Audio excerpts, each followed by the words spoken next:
The Canby Report was produced and recorded on the traditional territories of the Coquitlam, Mississaugas of the Credit, Anishinaabeg, Chippewa, Haudenosaunee, and Wendat peoples.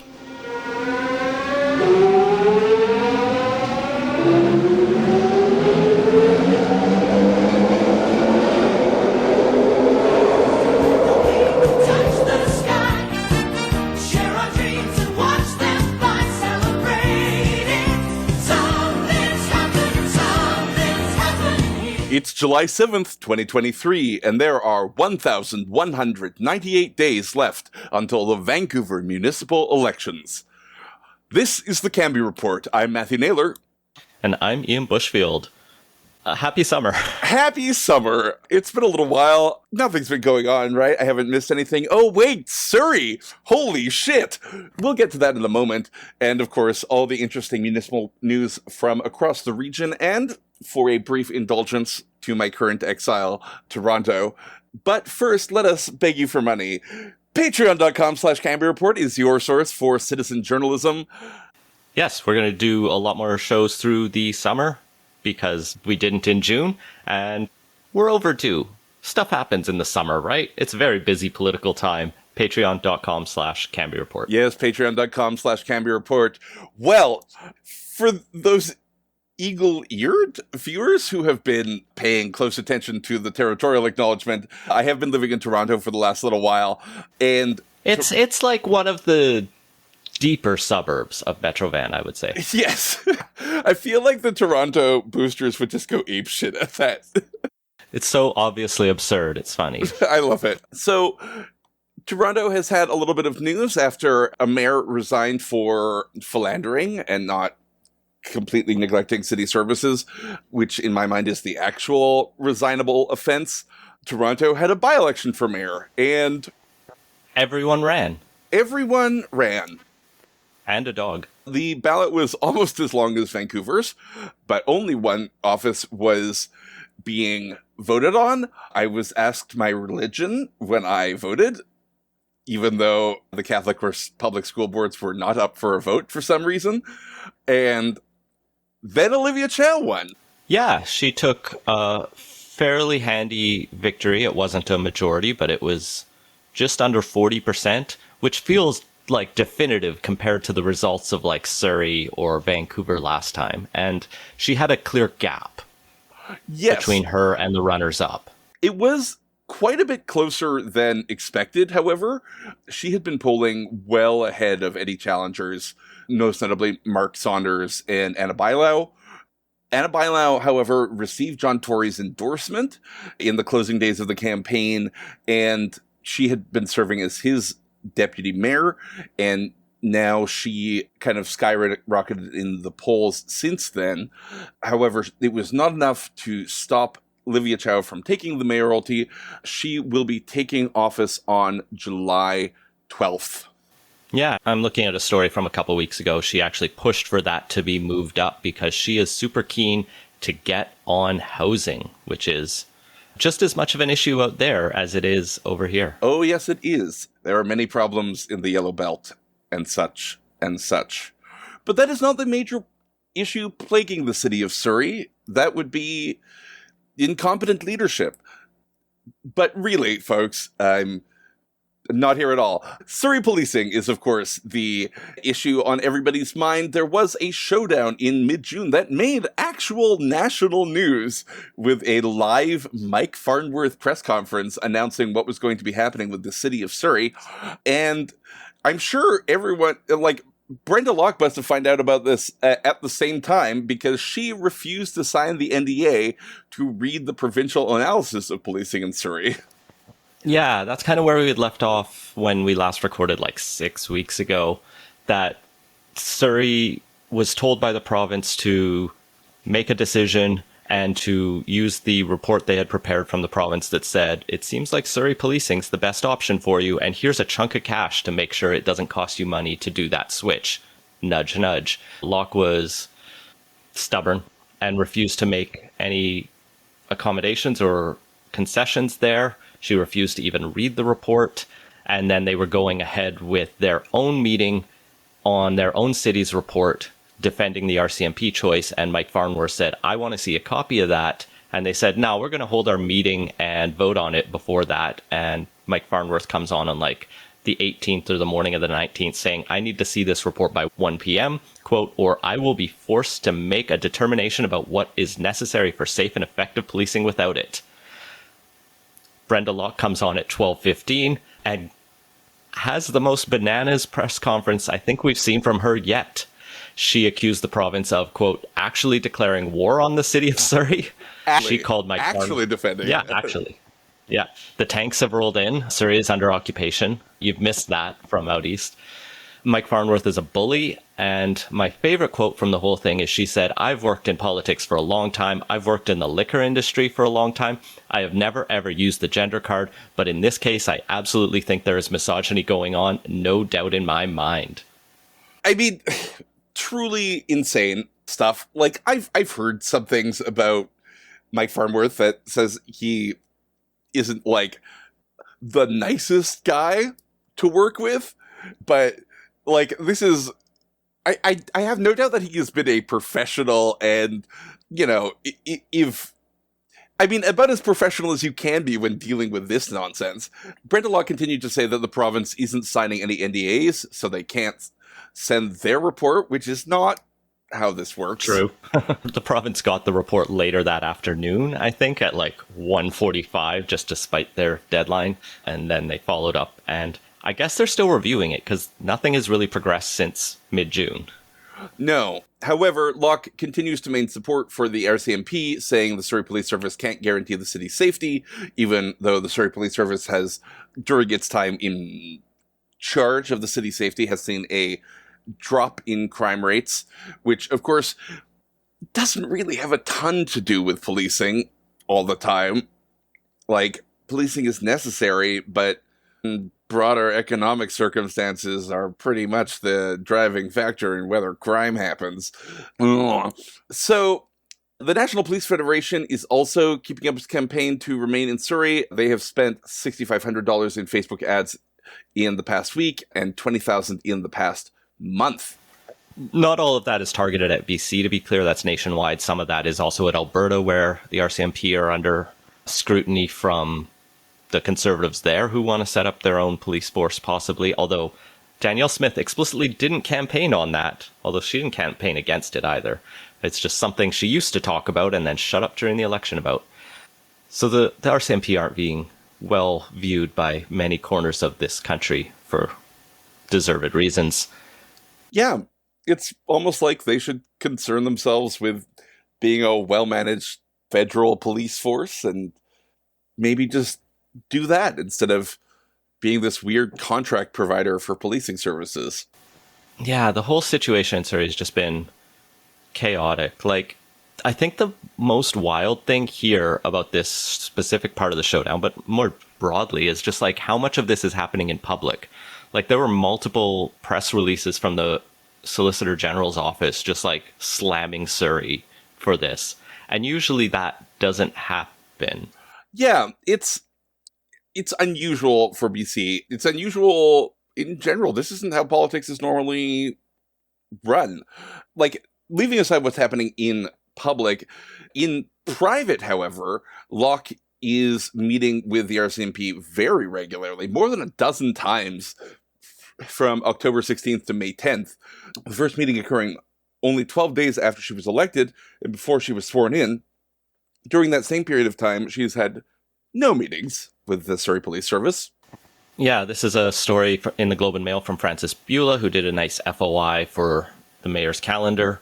The Surrey Police Service Communications Officer Ian MacDonald gave an email statement to Beulah saying, the Surrey Police Board issued a request to meet with the new mayor and council shortly after election, and the only individual to respond was Councillor Linda Annis.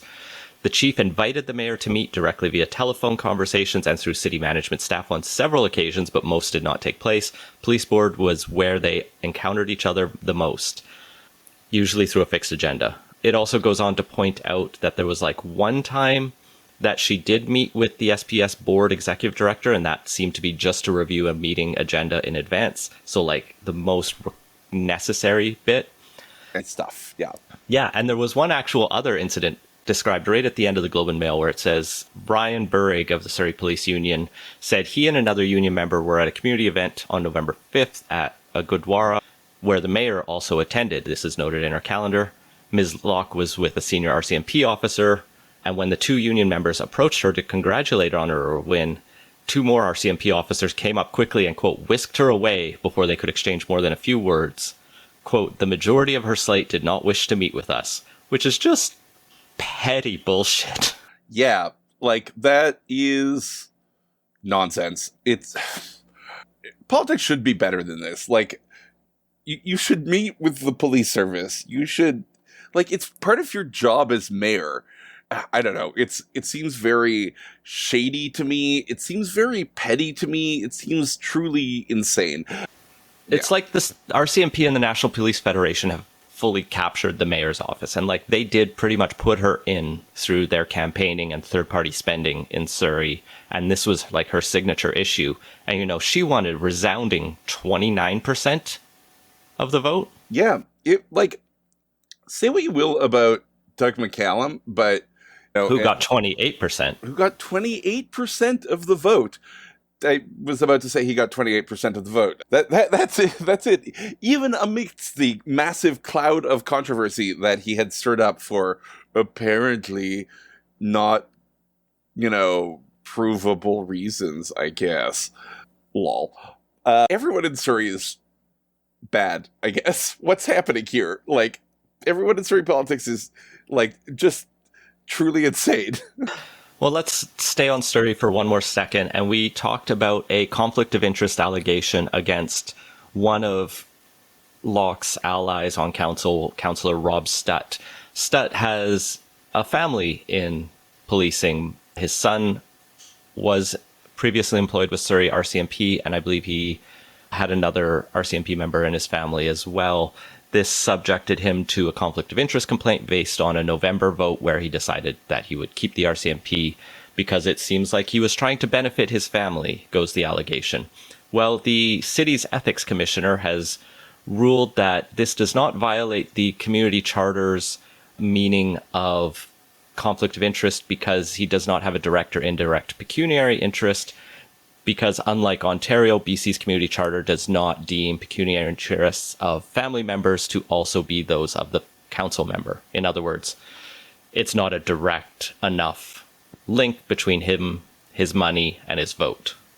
It is also notable that his son did not want to stay with the RCMP and has indeed since left. Yeah, the code of conduct that Surrey had adopted previously is a little bit stronger, and the ethics commissioner does conclude that the fact his son was a RCMP officer does create a conflict under that would, rise to question his objectivity from the point of view of a reasonably well-informed person. And that's not obviated by the fact that his son was trying to quit the RCMP or move out of Surrey at least. But notably, the Surrey Code of Ethics has no sanctions or censure powers in it. It just gets referred to council to act on. Council, being controlled by Locke's majority, decided he is all clear. What a shock. Truly bastions of integrity over in Surrey.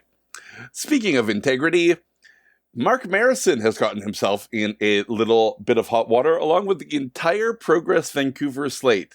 The election authority, Elections BC, has deregistered Progress Vancouver and disqualified all their candidates from running in the next election, including their standard bearer, Mark Marison.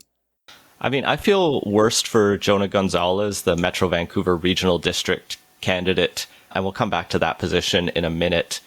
The specific allegations against Progress Vancouver are basically that they didn't file their paperwork properly, that they accepted this non-permissible loan of $50,000. We talked about that previously. They accepted contributions without reporting the required information, i.e. names and addresses.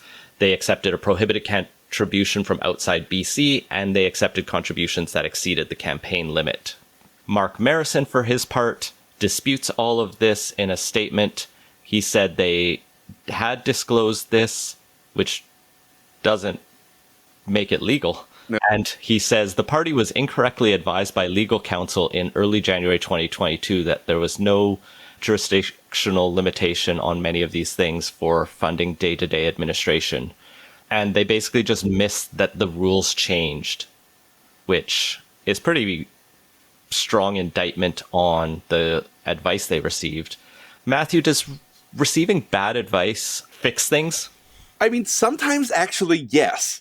However, it is incumbent upon a person to make sure that, like, they are keeping up with these things. And, like, these are all sophisticated people who should know the law.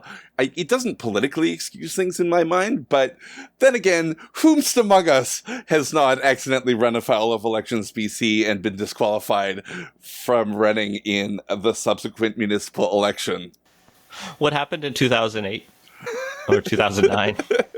So I ran in the 2008 election, the same one that Jonah Gonzalez ran in, and I basically entirely forgot to file my campaign expense report after running for Director of Electoral Area A. I lost quite badly, and Hey, you got 66 votes. I got 66 votes. That was the least of any candidate. The winner only got 219, so it wasn't like fringe candidate territory. However, after that, I both somehow, the bar lost my credit card, and then I just completely forgot to do anything about it until when doing a periodic Googling of my name, as I, as a narcissist, am wont to do, discovered that I had been disqualified from running in the subsequent municipal BC elections in an article in the Georgia Straight. They didn't contact you? No. That's bad on Elections BC part, I feel like. They should have to notify someone if they're deregistering them. Yeah, I totally found out in the Georgia Straight. I feel like communications were a problem in this situation all around. But if only he who is without sin can cast the first stone shall not be cast by yours truly. Notably, you didn't accept prohibited contributions. There weren't as many prohibited contributions at the time, though. Oh. I have to assume you didn't have many contributions. No, not many. I did have some donors. I thank those people immensely, and I am really, like, honored by them putting their faith in me and my subsequent total failure to deliver on that.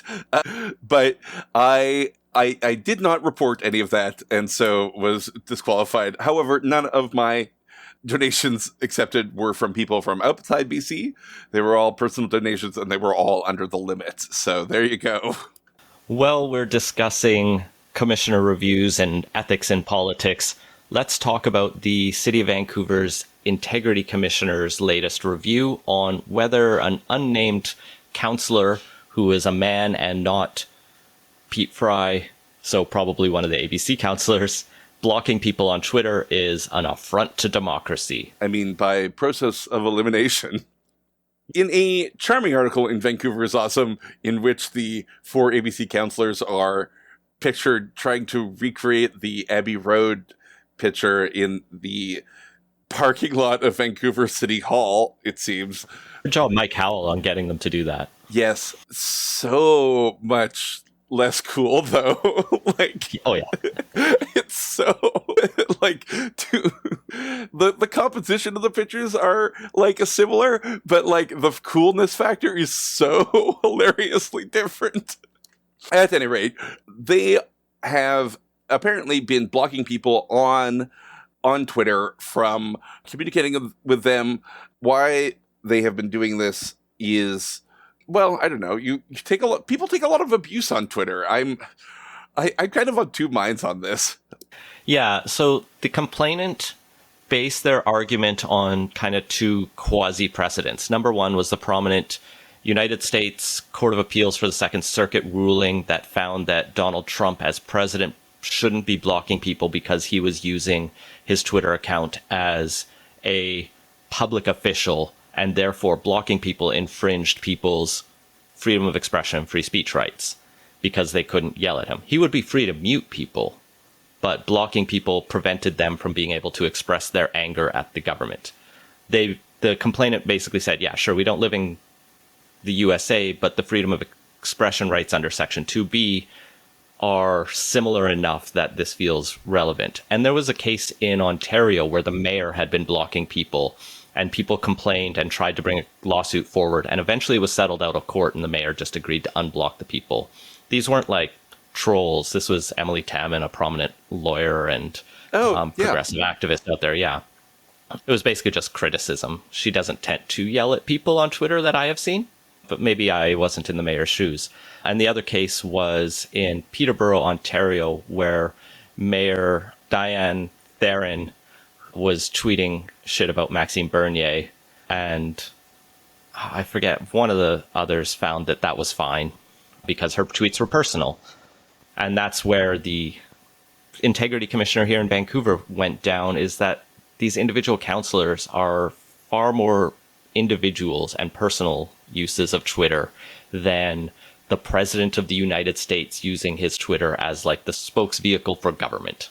Yeah, and I think that's fair. Like, do I think that, like, in general, the practice should be to, if you're a public official trying to keep communication lines open, maybe what they should consider doing is not being on Twitter. Twitter is toxic to society. It is bad for the users. It is bad for the public. It is bad for the body politic, and we shouldn't have it. Like, yeah, go to Threads instead. The vibes are still good there, and probably will be for another like 6 hours. Yeah. It's just people saying hi and welcome from Instagram. So it's a different toxicity there. Yeah, like, I don't know. I think a lot of these social networks are, like, enable the absolute worst impulses of people and allow people to hide behind a screen of anonymity when expressing their ire or discontent. I don't know. I try not to say things on here, at the very least, which is my primary mode of communication with the public, that I wouldn't say to people, maybe not in exactly the same terms as I would say to the person in real life. Like, I think that, I don't know, we should be kinder to each other, and I think that, you know, signing up to run for public office does not automatically mean that you sign up for a ton of abuse publicly. Speaking of Twitter, let's talk about a couple tweet threads from Mihai Cristea, immunologist and microbiologist from UBC, who tweets a lot about walkability and bicycling in the city. Cristea? Yeah. Apologies to them. They're tweeting out a series of threads highlighting the new car-free trial that the city is doing on U Street in Kitsilano. I actually used to live around there, and this was very exciting because that's a very nice spot right down by the beach that could really be activated for more public use. And it seems the city has decided to do it in the worst possible way. Yeah, which is basically not doing car-free trials at all. Like, what they have effectively done is painted triple white lines on the road saying, please don't go here. These lines are not part of the ICBC handbook. They're not part of the overall road guidelines. They're not part of the Motor Vehicles Act. They are an invention of the city, and they mean nothing to no one, to nobody. It's like a very pie-in-the-sky way of trying to achieve something that really, if you're going to be serious about it, requires physical barriers. However, why can't they put physical barriers in there? It's, of course, because the street is not actually car-free. There are massive periods of time, midnight to 4 p.m. during weekdays and midnight to 10 a.m. during weekends, when delivery trucks are permitted on the road. Yeah, at both ends, there's like a little sign on a half barrier, but it doesn't close the road. And so Cristea points out that in a 10-minute period, they saw 7 cars go up the road. The laneways are also open, and people are often churning off of the lanes onto U Street, where there are like patios kind of installed, but given the like long loading periods that are available for the businesses along there, none of the businesses can put out real, like, full-time permanent patios. And to top it all off, the city has decided to address one of the concerns, which was people turning into the bike lanes that are around there, by just removing the bike lane. I mean, that does fix the problem. That does solve the issue, I guess.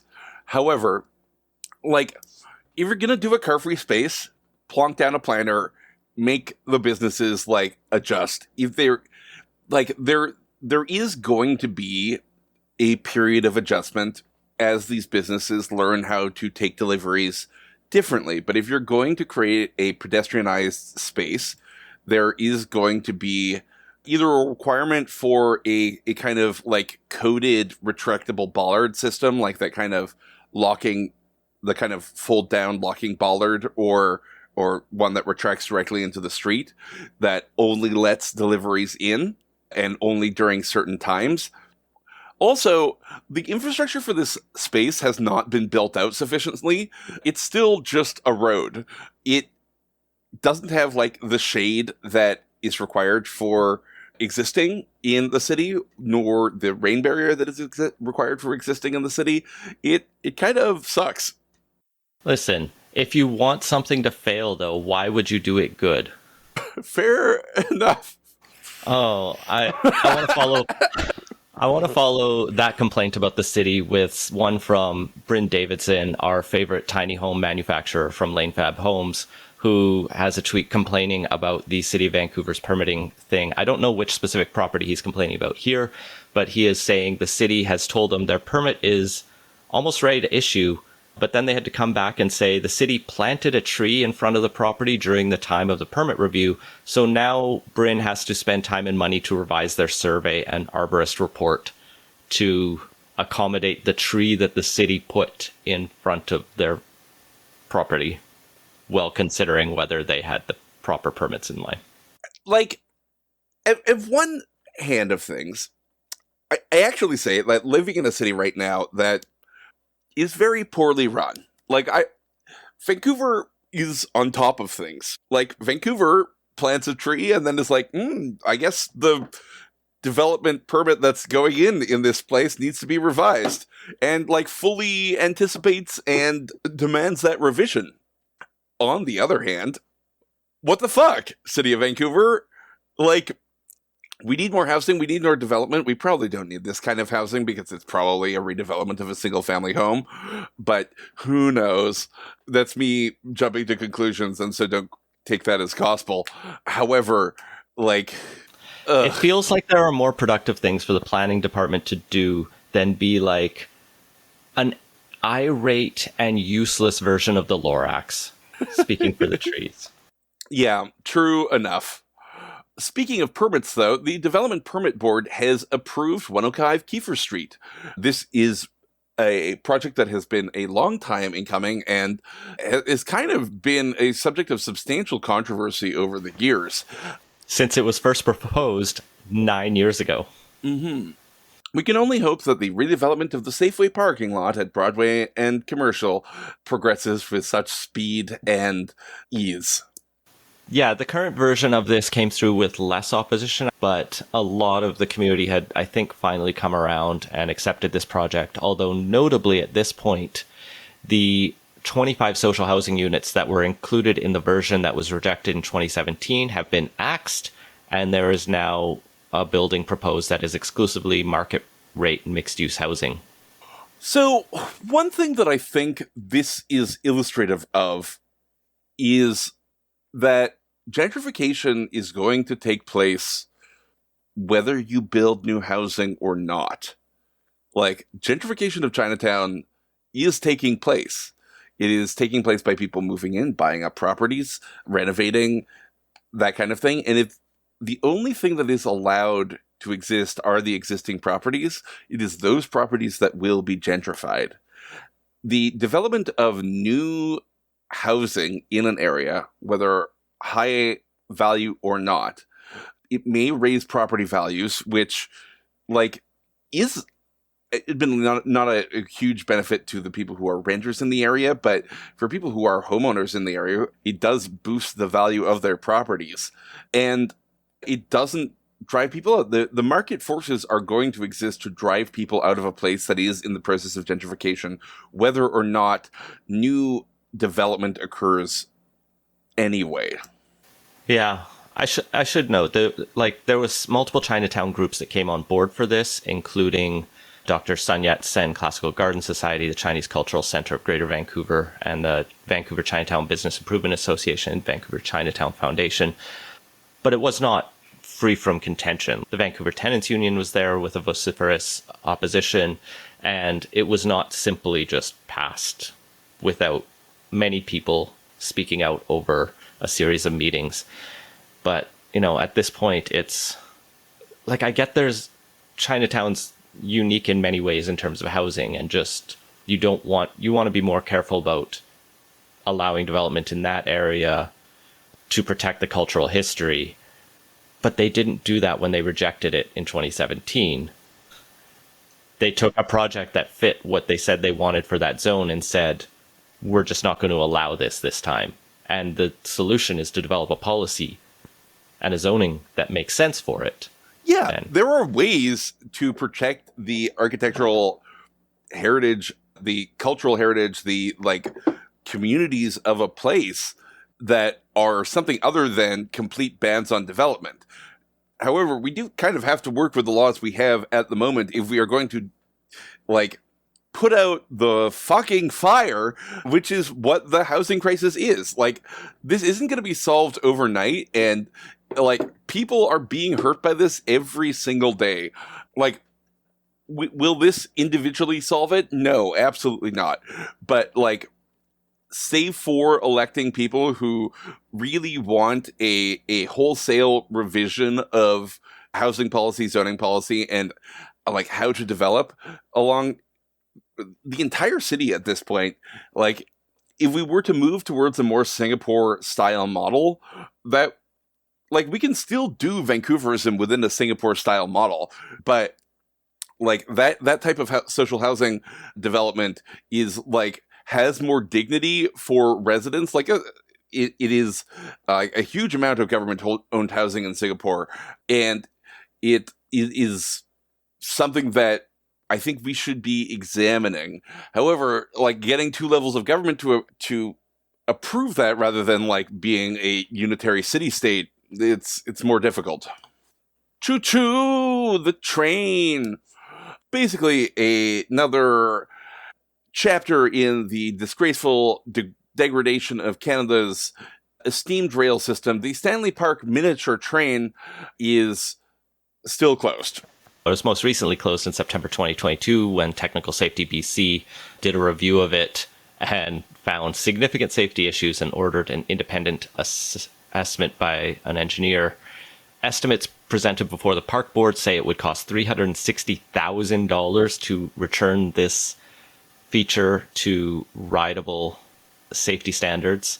Jordan Armstrong and Simon Little at Global News went through and got a series of documents via FOI to see how the situation is doing.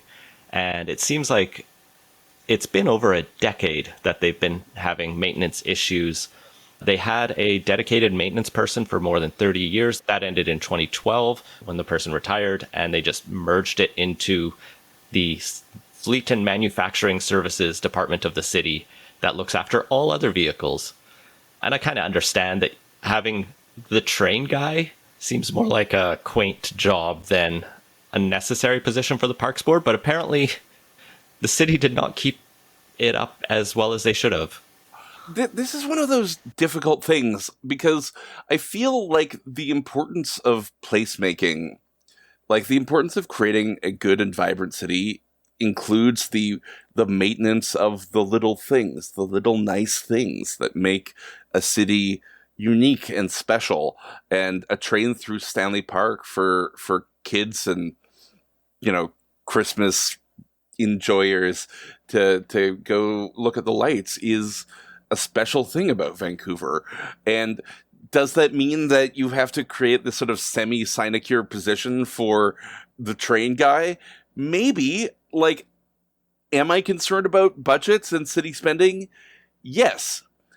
Am I concerned about the fact that mostly that problem is a revenue side issue, not a spending side issue? More so. Well, and specifically to this, the train is such a novel thing.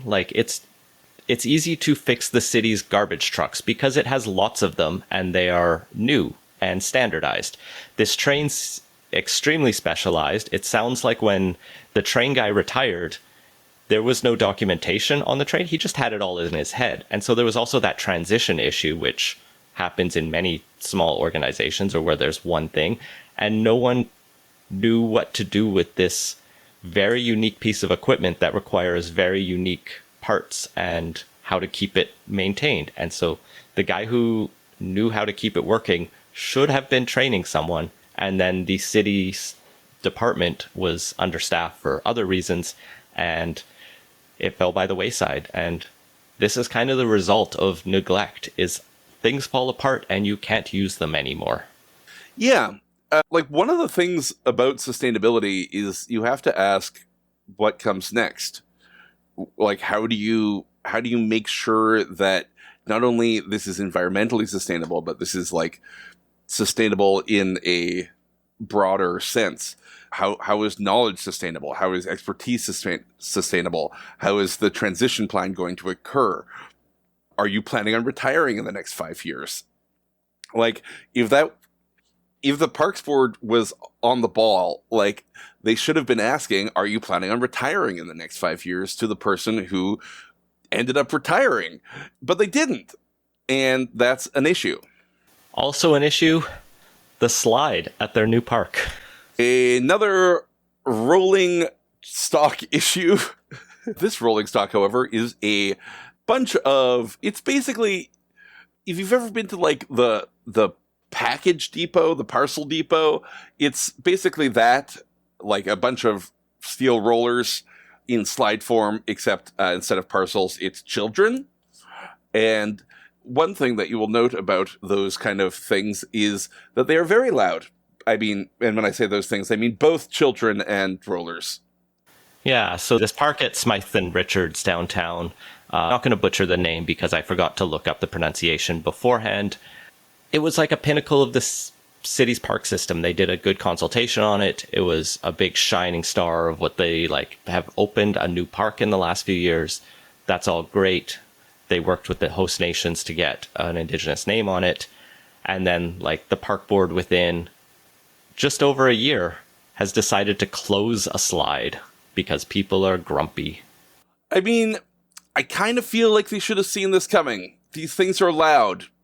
Like, you did almost the perfect job, but like it does present some problems. Now, I will say that one of the reasons that they installed this roller slide, aside from the fact that it is like sort of cool, is it does reduce the risk of static electricity buildup for those people with cochlear implants, which makes this slightly ironic that this has prompted noise complaints. It's such a mess of a story. Like, it's a residential neighborhood, but it's also Yaletown, so it's like not the suburbs. You should expect some noise if you're living in a tower downtown. And I guess the problem is like people, not like the little kids, but older people, teenagers, young adults, like getting drunk and jumping down it inappropriately, as the Parks Board has said, at night. But I kind of just take the position of Vancouver is awesome in their headline, and that this represents a deeply unserious city where we are arguing over a slide. Like, if this was a problem, install a lock. Like, make it so that... I would mock them for locking off a slide too. Well, I mean, like, fine, but like you could lock it with like the standard slide. You could put the lock on. They could be like hinged things that fold on top of the slide at night, because apparently deaf children don't need slides at night, I guess. Who knows? This is insane. Keep the slide. I find this fucking insane. Like, so annoying. Like, the Also loudest annoying. people, it's the squeaky... This is like the perfect time to use the phrase, the squeaky wheel gets the grease. Sometimes the loudest people hide behind pseudonyms to help express their true feelings, and this seems to be what happened in the New West School Board, where trustee Dolores Anita D. Beatty, has been caught out as posting from a sock puppet account called Alan Witherstone over a number of years. She has been on the school board for 2 terms and has allegedly used this account that is now deleted to, quote, harass parents, teachers, and even the head of the BCTF on Twitter. I have nothing to say on this. Twitter is a toxic hellhole, and we should stop using it. Beatty has taken a leave of absence from the school board, also citing health issues. People are still calling on her to resign because it's not really becoming of a school board trustee to yell at people on Twitter behind a fake account. No, it is not. Speaking of people yelling at people, there are demonstrators who are protesting on the Highway 1 overpass in North Vancouver. The RCMP, in their wisdom, have decided not to remove them from Highway 1 overpasses, and they have issued a statement saying why they have not done this. This kind of protest has raised some ire, in part because of the controversial and transphobic nature of some of these protesters. Yeah, so it's like a mix of anti-COVID lockdown stuff, anti-trans stuff, and just a lot of disdainful views that I think I can easily condemn. The province had sought and succeeded in getting a court injunction against these protesters for the safety issues they were creating on the highway for motorists. As you mentioned, the RCMP have decided that the protesters' free speech rights, which one would think were considered in the injunction hearing, are to be prioritized in this issue. This is fucking nuts. Like, if an injunction has been granted, it is the duty of the police to enforce it. The courts are the arbiters of whether or not people are having their rights infringed, not the police. The police have shown no respect for people's rights on many an occasion. Why should this, where they have been actually adjudicated by our justice system, should they take this matter into their own hands? It is absurd. It is obscene. The police are, again, engaged in this campaign of regulatory capture where they want to become not only the enforcers of the law, but the arbiters of it as well. It is bad. Yep, the city and the province have continued to ask the police to do their fucking job, and that was the last update we had from a few weeks ago. I didn't actually see if there was a newer story on this that I could find. Staying on the North Shore, and speaking of shitty behavior, Mayor Mark Sager of the District of West Vancouver is facing a series of allegations of bullying and harassment in his workplace. I'm so glad I did that article with him. Woo. This includes the situation where the chief administrative officer has left his job, as well as another senior staff bureaucrat. A third-party investigation is underway following formal staff complaints. And we don't have a ton more information than that, but yeah, it's a messy situation. Yeah, a lot of these departures have been under quote-unquote mutual agreement, and I don't know. This kind of smacks of Julie Payette to me, so I don't know. Like, it seems like a bad scene. I feel like just be nice to each other, be respectful to one another. It's not difficult. But I guess apparently for some people it is. Who knows? Oh, and a number of the unions, the Amalgamated Transit Union and the West Van Municipal Employees Associations, are both still backing Sager. So, well, maybe just don't wade in. Neither of those groups have to work with him directly. Like I feel like the quality of a leader is, in many circumstances, demonstrated by how they treat their direct reports. And, like, if you're going to be shitty to people, like some people, I don't know, some people, I just don't feel like it's becoming of someone to be such an asshole if the allegations that we have indeed heard are true. I don't want them leading us. Moving to the other end of the suburbs, out in Port Coquitlam, Mayor Brad West is talking about banning all drug use in city parks and playgrounds. This follows the province that is currently in a pilot project of drug possession decriminalization, where people are allowed to hold and use otherwise controlled substances in public. A number of municipalities across the province, but I think this is the first one in Metro Van, have tried to recriminalize drug use through bans on public property. The argument being they don't want to see fentanyl in children's playgrounds. And I'm sympathetic to that in many ways, but I would be more appreciative if Brad West were coming out and talking about where people could use drugs in his city safely. Yeah. If you don't want people to be using drugs in public, there should be a safe injection site. I think West was asked about that, and he said he would be supportive, but he has not done anything to make one happen.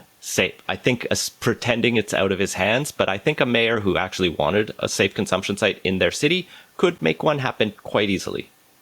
I mean, yes. Not easily, but it's feasible. Where there's will, there's way. Do I understand? I totally get the concerns of people who are taking their kids to the park and see used drug paraphernalia lying around. There should at very least be safe needle disposal sites at these. There are simple infrastructure things that I think people can at least be cognizant of. I don't know.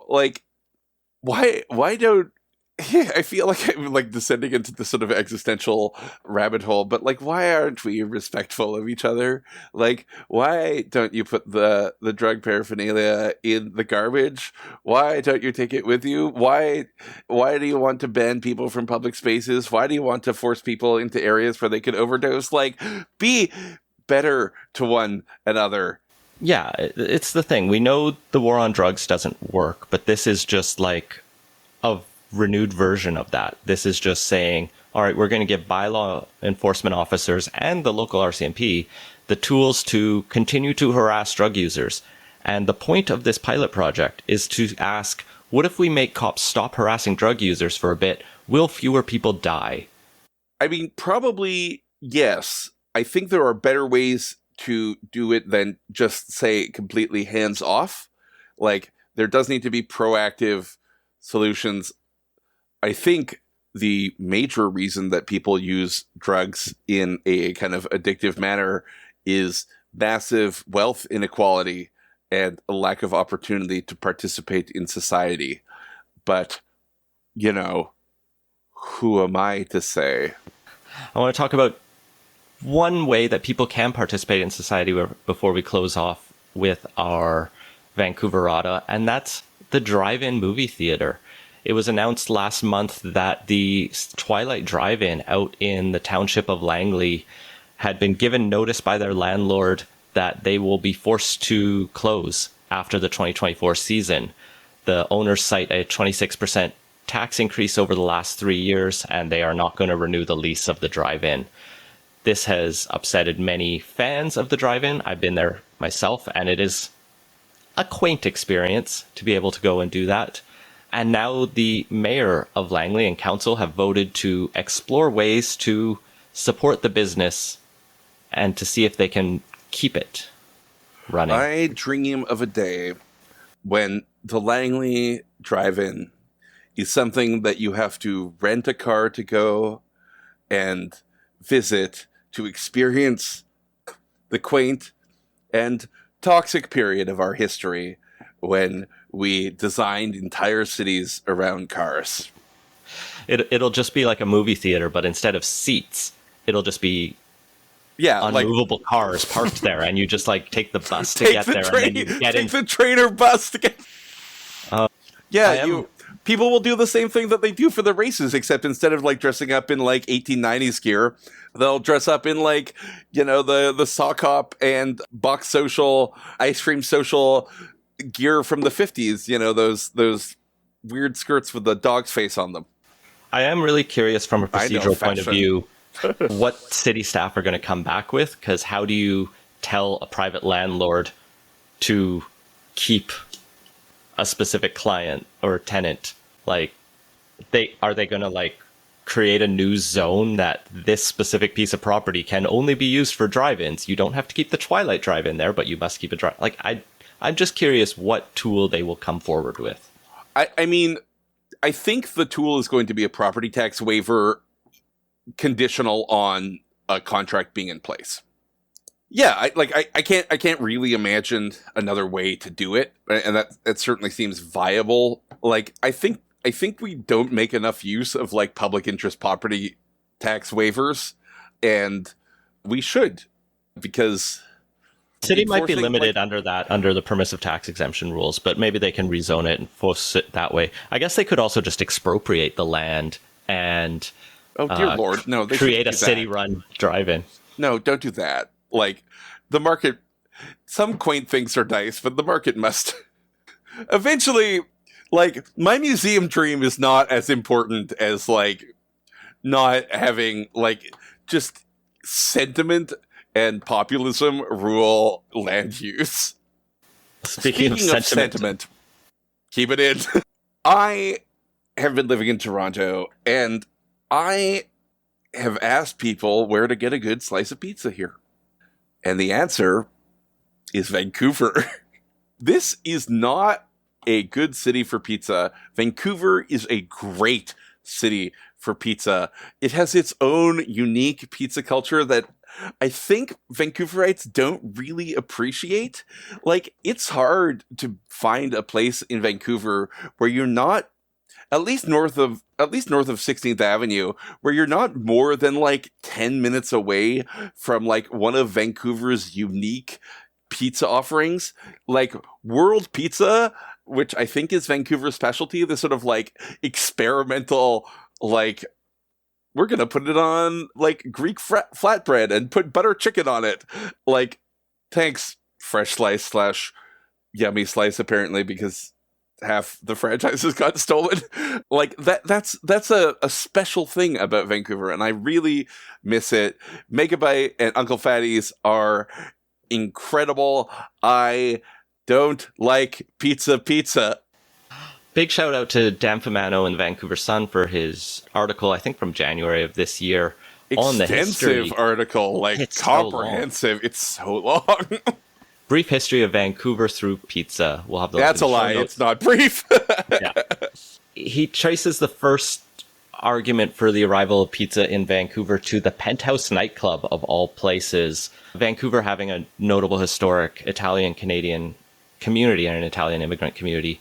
In the 1940s, the Filippone brothers, Joe, Ross, Mickey, and Jimmy, opened the city's speakeasy Penthouse as a supper club. More recently, it's been a strip club, still owned by the same family. The family had come from Italy's south, where pizza was originally from, and they tried introducing the dish here. Didn't take off, though. No. So Vancouver's pizza history basically began in 1949 when a young cook named Giuseppe Riano from Naples, the ostensible birthplace of pizza, got this job at the Penthouse.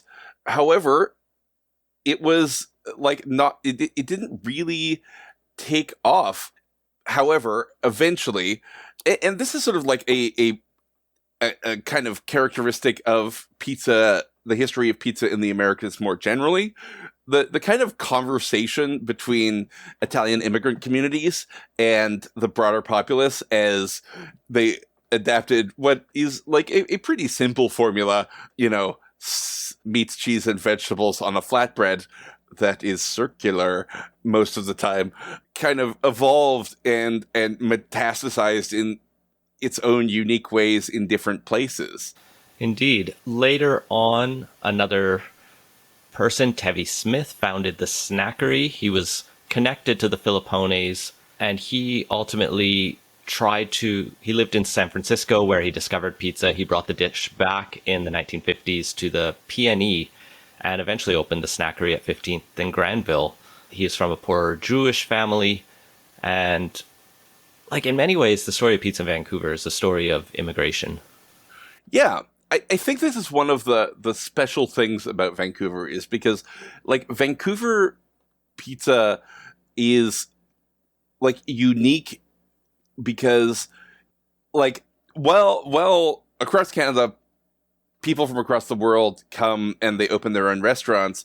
In Vancouver, a lot of immigrants come, and while some from a particular culture open their own restaurants, a lot of them will see the kind of like low cost startup of a pizza restaurant. Like you have to buy the oven, but like that's not a huge expense, and they put their own cultural spin on it.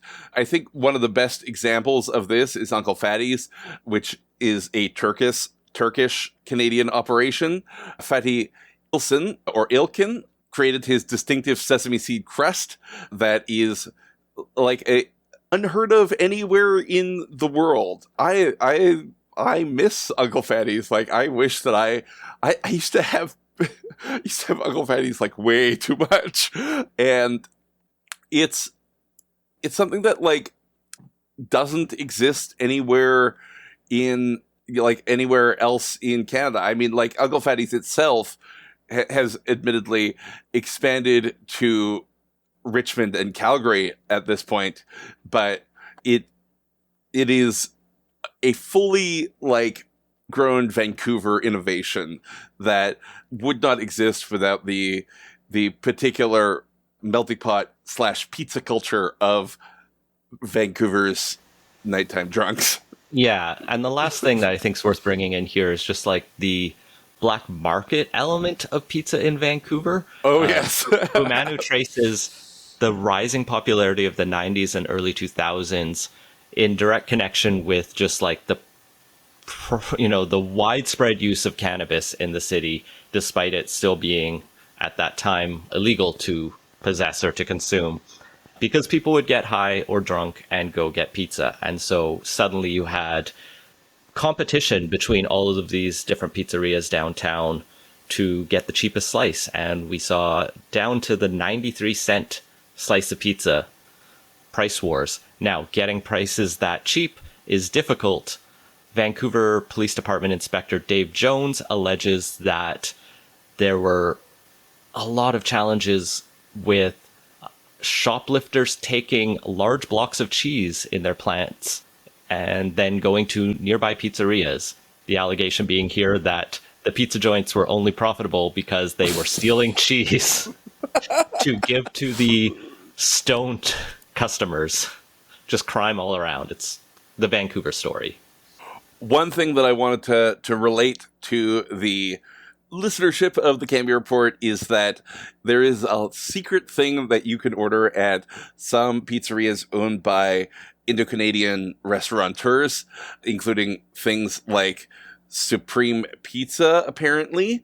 The Indian-style pizza, which means adding ginger, cilantro, and spices, and asking that the pizza be cooked in the old oven, which is the deck oven that you will see at many places rather than the modern conveyor belt style oven. This is a medium spicy style pizza that is extra crispy. Neither of these options are listed on Supreme's menu, but like Dan Fumamo says, if you know, you know, and now you know.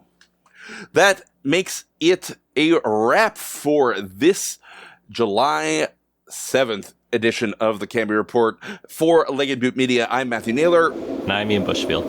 Good day.